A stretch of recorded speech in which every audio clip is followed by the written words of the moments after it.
This Family Life News podcast is made possible by the support of listeners like you. It's the Noon Report from Family Life, bringing a Christian worldview to what's happening in New York, Pennsylvania, across the country, and around the world. Weather with Kevin Williams, and faith-focused feature stories with the Family Life News team. Now, here's what's happening. Good afternoon and welcome to the broadcast. I'm Family Life News anchor Sarah Harnish. Splashdown countdown. We are 8 hours away from the Artemis II crew re-entering the Earth's atmosphere after 10 record-breaking days in space. This is an exciting time. The astronauts are certainly ready for it. I think this is going to be a great day for the United States of America. Mission Control had this to say last night. It's impossible to say you don't have irrational fears left, but I'd tell you I don't have any rational fears about what's going to happen. We've done the work we need to, and I have full confidence in the team. Re-entry is one of the most dangerous parts of the trip. Orion's deputy program manager, Debbie Korth. It's a very dynamic event. We've got, all these parachutes that have to deploy in a certain sequence, slowing the spacecraft down. CBS's Peter King breaks down the splashdown. Artemis II will blast into the atmosphere at a record-setting 25,000 miles per hour, with temperatures as high as 5,000 degrees outside the Orion spacecraft integrity. Now, all that friction will create a 5-minute communications blackout that ends when integrity hits the lower part of the atmosphere, slowing it down to 325 miles per hour as 11 parachutes provide the brakes for splashdown. At 8:07 p.m. tonight, a lot of people are going to be watching the coast of San Diego as Artemis II comes home. On the other side of the world, U.S. and Iran will be meeting face-to-face tomorrow in Pakistan. President Trump sending his number 2, J.D. Vance, into the negotiating room. CBS's Ed O'Keefe. Vance is expected to leave Friday for the talks scheduled for Saturday in Islamabad, Pakistan. He'll be joined by top Trump envoys Steve Witkoff and Jared Kushner. Iranian state media reports the country's parliamentary speaker and foreign minister are expected to attend the talks. If they go forward as planned, it would be the highest level face-to-face meeting between senior leaders of the two countries since President Jimmy Carter met with the Shah of Iran in 1978. President Trump saying there will be peace or there will be pain. Iranian-born Alireza Jafar Zada is part of the National Council of Resistance of Iran. He's been negotiating with Iran for decades. He says Trump needs to use powerful speech to make any headway. The experience shows that you only deal with them from the position of power and strength. That's the only language they understand. Jafar Zada says Iran has very little resources left. And also keep in mind, despite the smoke and screen, this regime is much weaker now than they have ever been. When asked by Fox News if there could be lasting peace from the talks, he said, quote, "That's a stretch." Israel has also agreed to meet with Lebanon for talks next week. First Lady Melania Trump gave a random and surprise address to the nation last night over the Jeffrey Epstein files, saying she was not an Epstein victim or an accomplice. These images and stories are completely false. It stoked speculation that the First Lady was trying to get ahead of a looming news report. Caroline Downey is with the Independent Women's Forum and spoke with Fox News. Melania Trump has always moved independently. She's always had her own mind and spoken freely. And it makes sense that she would try to preempt what seems to be progressive media spin, which has tried to implicate her and her husband, Donald Trump, in Epstein's sex trafficking network. Now to Los Angeles. At LAX, there was another near miss on the ground after 2 trucks cut off an airplane on a taxiway. Here's the pilot. It happened so fast. I just slammed on the brakes. I'm going to have to call the flight test, make sure everybody's all right in the back. It was real close, as close as I've ever seen. It was a good test of the plane's brakes. It happened just 3 weeks after a plane landed atop a fire truck at LaGuardia Airport. Former F-18 fighter pilot Brian Sunshine Sinclair knows LAX Airport well and says controllers likely didn't see the incident because it happened in a blind spot. In this case, there are 3 specific locations at LAX that the ground people in the tower cannot see the taxiways. And so you could see that would be a risk. No one was hurt. The validity of voting. Who is showing up at the polls? A federal judge in Massachusetts has dismissed a lawsuit brought by the U.S. Justice Department. President Trump wants access to the state's voter registration list. CBS's Sarah Lynch. The Justice Department also wants to have the names sort of compared and contrasted against DHS records to see if non-citizens are on the voter rolls. And that has not been something that has been acknowledged in any of the lawsuits up until just last month. There's going to be a brief break in the fighting in Ukraine because of the holiday. Here's the BBC. Russia and Ukraine say they'll observe a brief ceasefire to coincide with the Orthodox Easter holiday this weekend. President Putin said he had ordered troops to observe a 32-hour pause in fighting from Saturday afternoon. In New York City, Mayor Zohran Mamdani marks his 100th day in office today. A rally is planned for Sunday. So far, it's a no-go on his socialist policies like free buses. As far as those free buses that he promised, well, there's a little bit of a problem. And it looks like those free buses are not going to materialize in 2026. The head of the MTA said this is impossible to do. This is a budget issue. The city's facing probably a $12 billion budget shortfall. Fox Business host Cheryl Casoni. What they might do is they might do 3 free bus lines in each borough. All of these things cost money. Free is not free. The second child of Donald Trump, Ivanka Trump, gave a rare interview to a podcast team yesterday. In it, she talked about how she felt watching on TV the near assassination of her father at a rally in Butler, Pennsylvania. I knew real time in that moment that he was fine. I just knew it wasn't his time. I didn't believe the worst possible outcome had transpired. Ivanka speaking on the Diary of a CEO podcast for about 90 minutes. The very private daughter of Trump explained that gratitude gets you through hard things. You can't take things for granted in life, and I've learned that when my mom passed prematurely, when my husband had a scare with cancer. All of these challenges that remind you how finite and how precious every moment of this life we live are, make you realize you just can't take anything for granted. Still to come on the Noon Report, lakes are still rising in upstate New York. Another prison guard down, and let the festivities begin. Pennsylvania is in full celebration mode for America's birthday. We've got the latest after weather. Good afternoon. I'm Kevin Williams. The weekend is upon us. The weather news is mixed. I'll have forecast details up in 10. Thank you, Kevin. Checking the stories making news where you live in New York and Pennsylvania. Flooding frustrations continue on lakes in central and western New York. The water is now over the break wall and pushing into homes along Oneida Lake, especially at Sylvan Beach. Resident Anthony Pompey. We've had this place 26 years, and this is the first time we've seen this, so it's rare. The worst flooding occurring on the eastern edge of Oneida Lake, affecting roadways, homes, and seasonal camps. Residents say wind coming off the lake is pushing water into their houses. This man spoke with WKTV. It's what it is. The wind blowing over the break wall, and you can see it coming over the walls as the waves hit it. Yeah, it's brutal. Seneca and Cayuga Lakes also have alerts because of the height of the water.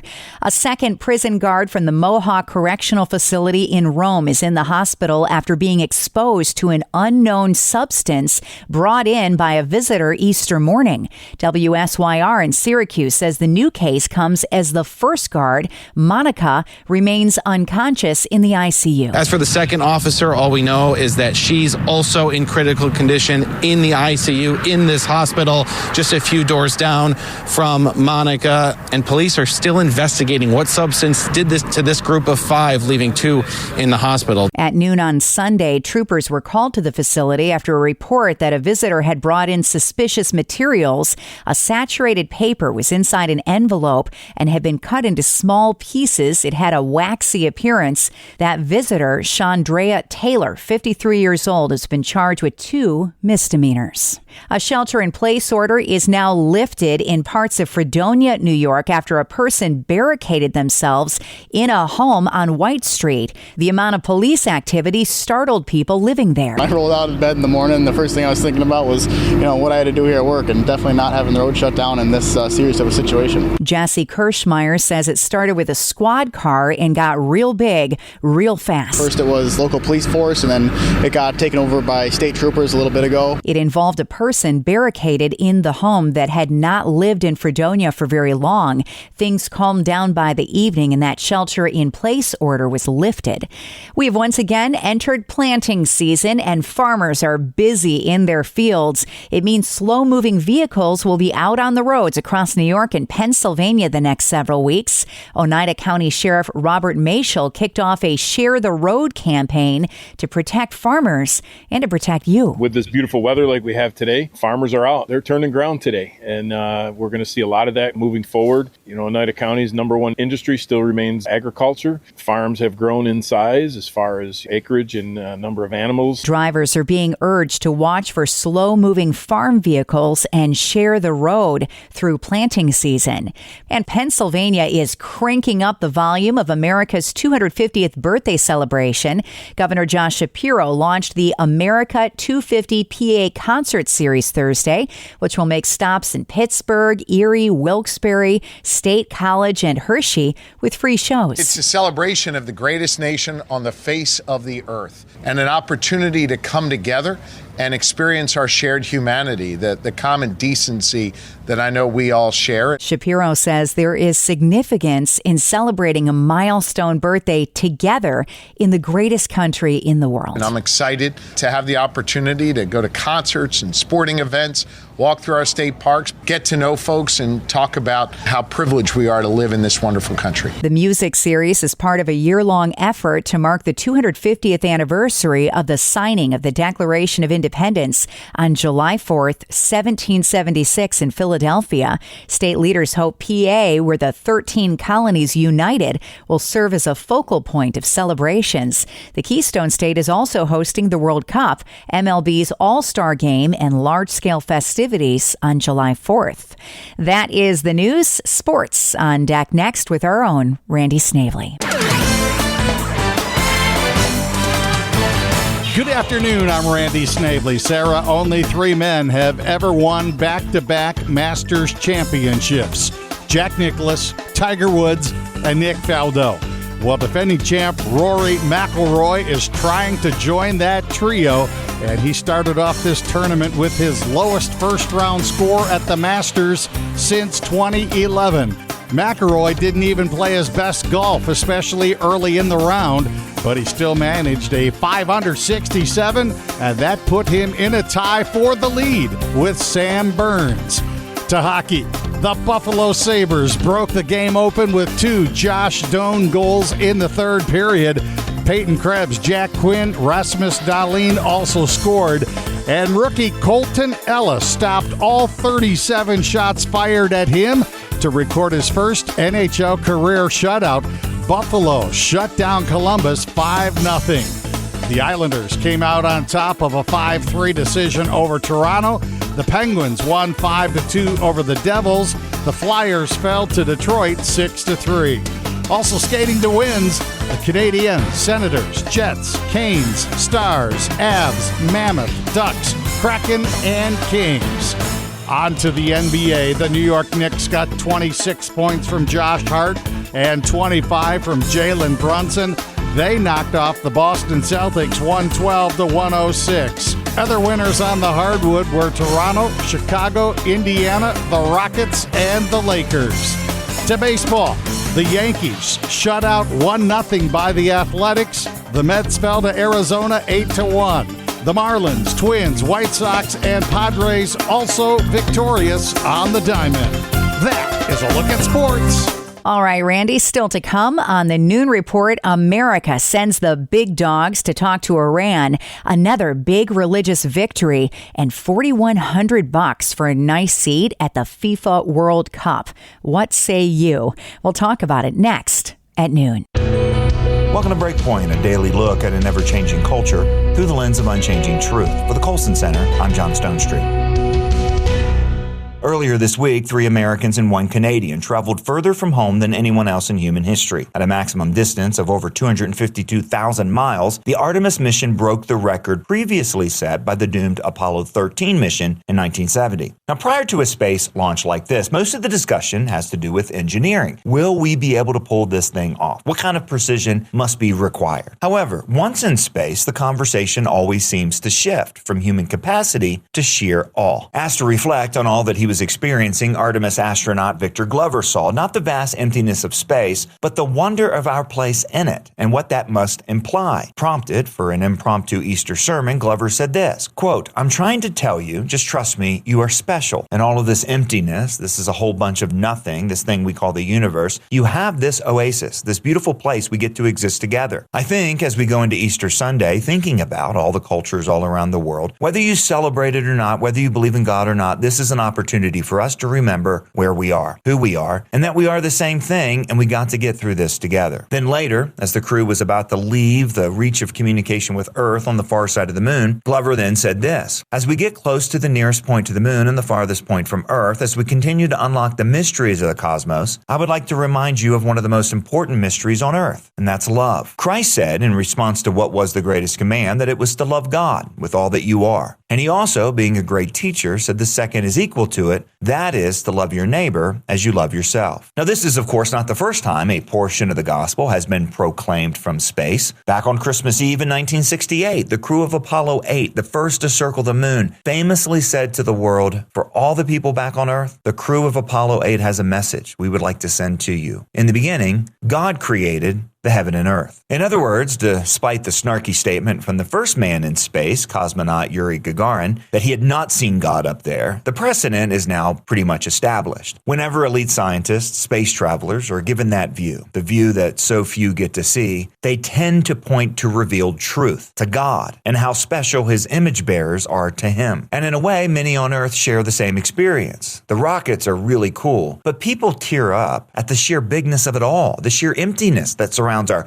pale blue dot. It leaves us humbled like Glover and pondering like the psalmist, asking, quote, "When I look at your heavens, the work of your fingers, the moon and the stars which you have set in place, what is man that you are mindful of him, and the son of man that you care for him? Yet you've made him a little lower than the heavenly beings and crowned him with glory and honor. You've given him dominion over the work of your hands." End quote. John Piper once said, standing on the edge of the Grand Canyon and contemplating your own greatness is pathological. Indeed, but at least for Glover, floating on the edge of space led to contemplating our specialness, not out of conceit, not out of hubris, but out of sheer awe. And that's the appropriate response when one is confronted with the realities of a creation that cries out to us about the glories of God. After all, most of the universe is either, to quote the movie Contact, an awful waste of space, or it must have been designed with us in mind. The cosmos is so great that our lives are insignificant, unless the God who made the sun, the moon, and the stars knows each of us by name.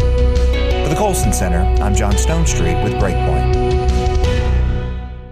Good afternoon. Here is your Family Life regional weather forecast. Later tonight, skies partially clear, the low in the 30s. Tomorrow will turn out mostly sunny and crisp, low 50s. Warmer Sunday, some sunshine. Later day showers in western New York and highs in the upper 50s and 60s. Thank you, Kevin. This is the Noon Report on Family Life. I'm Sarah Harnish, and thanks again for joining us.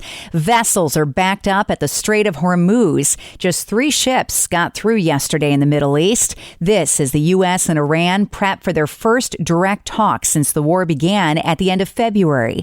Negotiations are set for tomorrow morning in Pakistan. America's number 2 Vice President J.D. Vance will lead the peace negotiations. I'm optimistic that the Iranians are going to be smart, that they're going to negotiate in good faith. Israel is set to start talks with Lebanon next week. The Artemis II crew comes home tonight. One of the most dangerous parts of the mission to the moon is still ahead. CBS's Mark Strassman. Artemis II's translunar thrill ride will come to a splashy finale. This crew's Orion capsule will hit Earth's atmosphere and drop 76 miles into the Pacific. I'm going to tell you, it's 13 minutes of things that have to go right. Integrity will streak into Earth's upper atmosphere at 24,000 miles per hour. It will lose all radio communication for 6 minutes. Temperatures could hit 5,000 degrees. First Lady Melania Trump held a press conference last night saying she has no ties to sex offender Jeffrey Epstein. Even the president said he wasn't aware she was speaking. Her timing has reporters confused. CBS's Caitlin Huey-Burns. This really came out of left field, and it's not clear exactly what prompted this. She's never been a focal point of the Epstein files. There was a victory for religious freedom in the state of Alabama on Wednesday. Alliance Defending Freedom sent out a press release regarding Governor Kay Ivey's signing Wednesday of State Bill 248.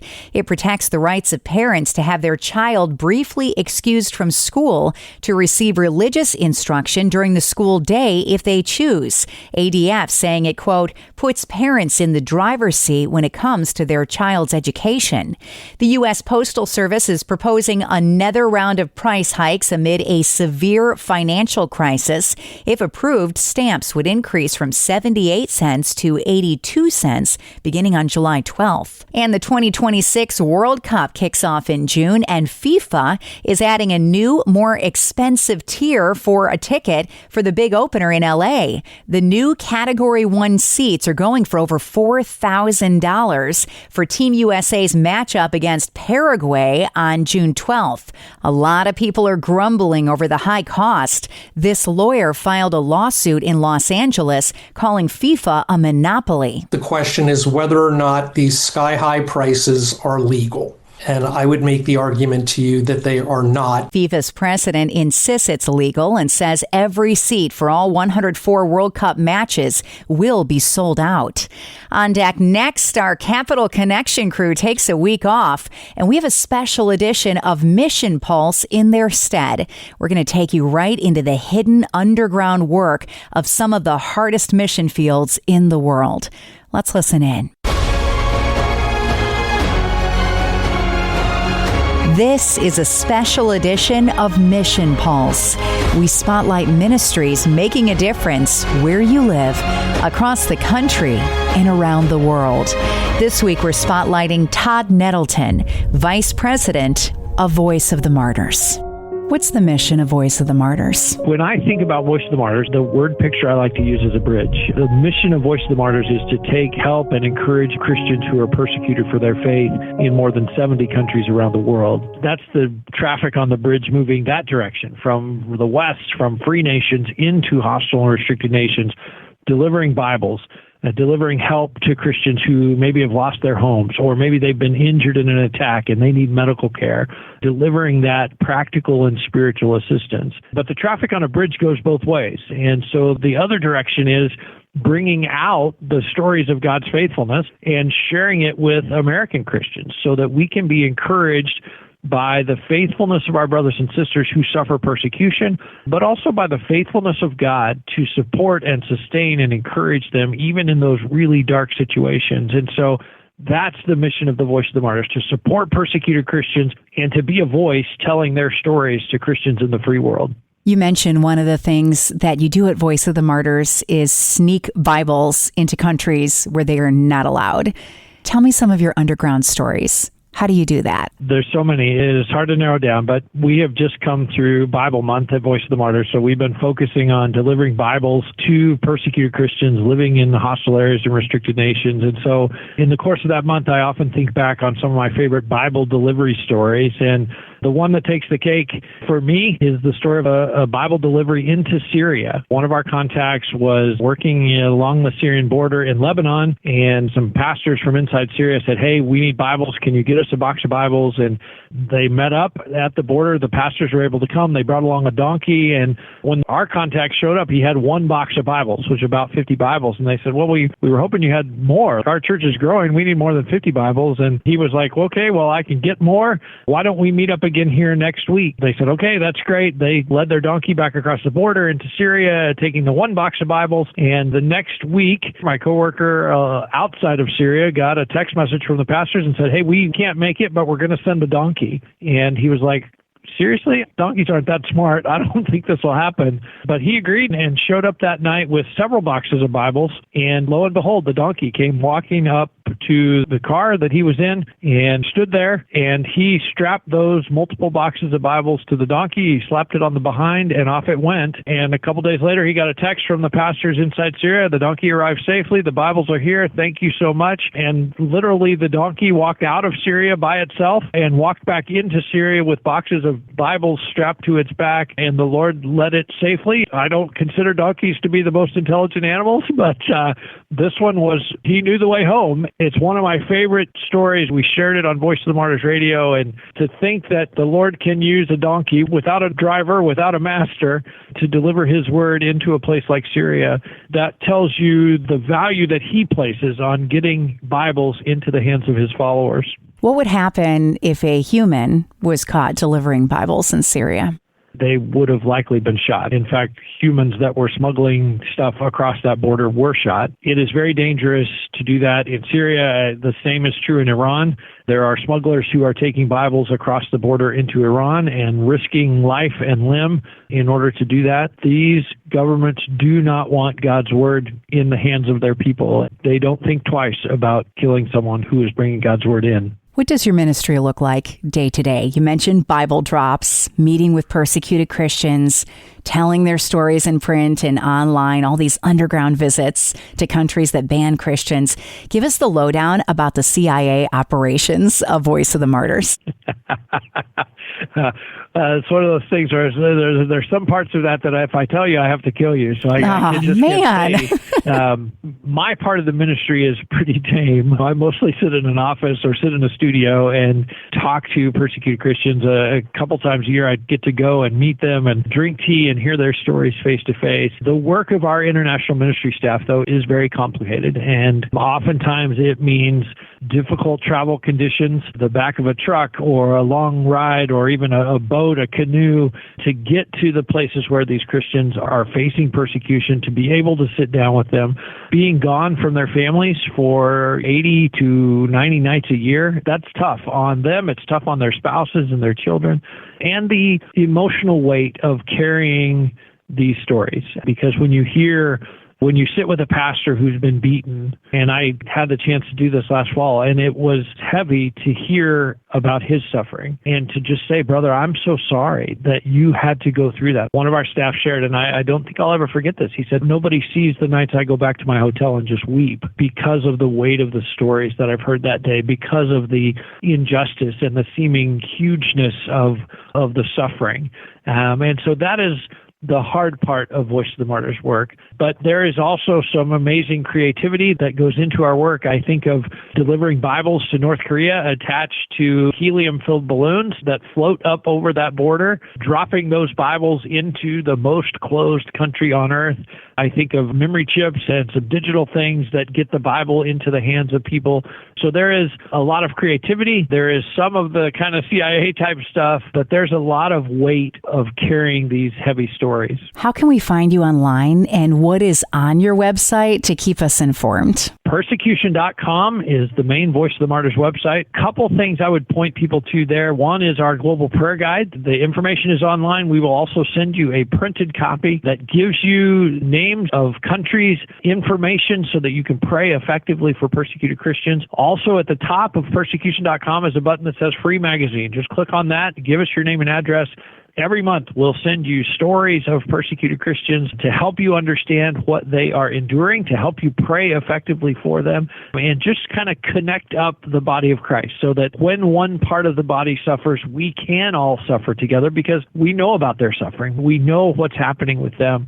The other tool I would encourage people to get a hold of is the VOM app for your phone. It has the Global Prayer Guide in there. It has a daily prayer request every day of the year, a new prayer request so you can pray throughout the year. It has full-length feature films about Voice of the Martyrs founders, Richard and Sabina Wurmbrand. It has video content, ebooks, audiobooks, lots of different content. All of it is free, and all of it is in that VOM app. So if you have a smartphone, if you have a tablet, be sure you've downloaded the VOM app and you're praying every day for our persecuted brothers and sisters. Do you believe that you've seen Voice of the Martyrs make a difference and change the tide of persecution in countries that have been off limits to the saved with those helium balloon drops and sneaking Bibles on donkeys? I mean, you've done this a long time, Todd. Do you think that it's changed change the course of the direction for missionaries that are in those countries? I think we won't know the full impact of Voice of the Martyrs ministry until we get to heaven. But along the way, the Lord allows us to see little glimpses. You mentioned the Bibles and the balloons. I know people ask, does it work? And I say, well, I haven't been to North Korea to check, but the North Korean government has sent threats to our office in South Korea and said, stop the balloon launches or we will turn Seoul into a sea of fire. So they were pretty upset about the balloon launches. So that makes me think, yeah, it must have worked. I've also had the opportunity being with Miriam and Marzia, two young women who were imprisoned in Iran. I was part of telling their story. Many people were part of telling their story, but in interviews and so forth, I would say, hey, these two ladies are in prison. We need to pray for them. After they got out of prison, they actually came to America, and I had the chance to interview them. And one of the things they said was, we watched the interviews that you did about us, and you did a great job telling our story. And to me, that was such a affirmation and such a just, hey, that did make a difference. I think the biggest difference that Voice of the Martyrs makes is we tell persecuted Christians, you are not alone. You're not forgotten. You're part of the global body of Christ. We are going to stand with you. We are praying for you. One of the lies that Satan uses, especially I think to isolated persecuted Christians, is you're forgotten. Nobody else knows about you. Nobody cares about you. Voice of the Martyrs comes along and says, nope, a lot of people know about you. A lot of people care about you. We are praying for you. I think that's one of the biggest ministries of Voice of the Martyrs around the world. You can find the special edition of Mission Pulse with the Voice of the Martyrs Vice President Todd Nettleton online at familylife.org under the Mission Pulse podcast. Just ahead, napkin notes of encouragement, joy in an unexpected place, 35,000 feet in the air. That story after weather.